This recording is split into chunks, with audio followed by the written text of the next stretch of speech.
We have a new one-of-a-kind, first of its kind mascara, Haus Labs by Lady Gaga. I'm so intrigued because all I see are positive, raving reviews that this is the mascara of 2025. Let's put it to the test. I have very stubborn, straight lashes, so I do like to curl my lashes beforehand. I'm using the Surat Beauty eyelash curler. Right side, I'm going to curl. Left side, we're gonna keep it just like the way my lashes, how they normally lay. Let's start first on the left side. So what they say is use the flat side first to deposit the pigment, and then the hourglass shape on top to help fan out the volume. So what makes this first of its kind or one of a kind?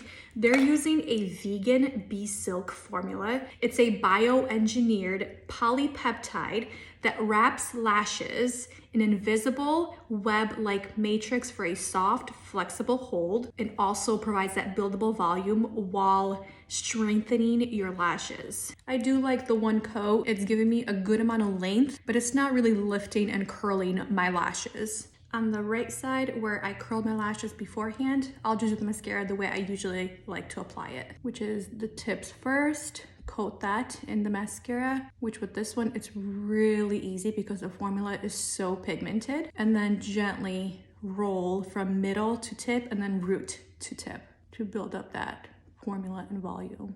I think we see a major difference. So overall, I do prefer the method of curling my straight, stubborn lashes first, and then using very light-handed coats to coat the lashes, starting from the tips to the middle to the root of my lashes with this mascara. But the real test is the wear test to see if my lashes stay curled and lifted.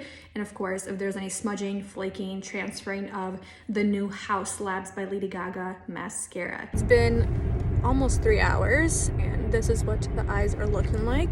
I'm not seeing any kind of transfer. I'm not seeing any flaking.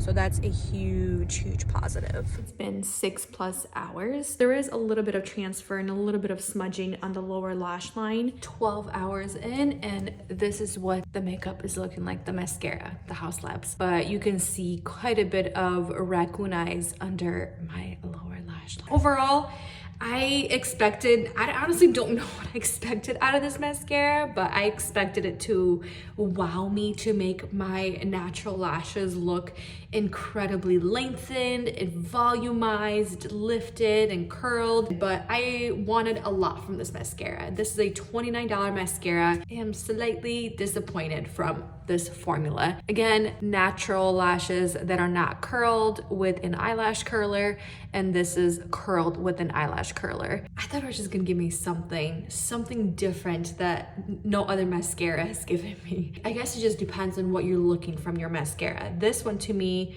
was a letdown. I don't think it's a bad mascara by any means. It's just going into this, you know, just seeing the way it was marketed and just seeing the before and afters, it just, for my lashes, it just does not work. I'm gonna leave it there. Thank you for watching, spending time with me, and I'll see you in the next one.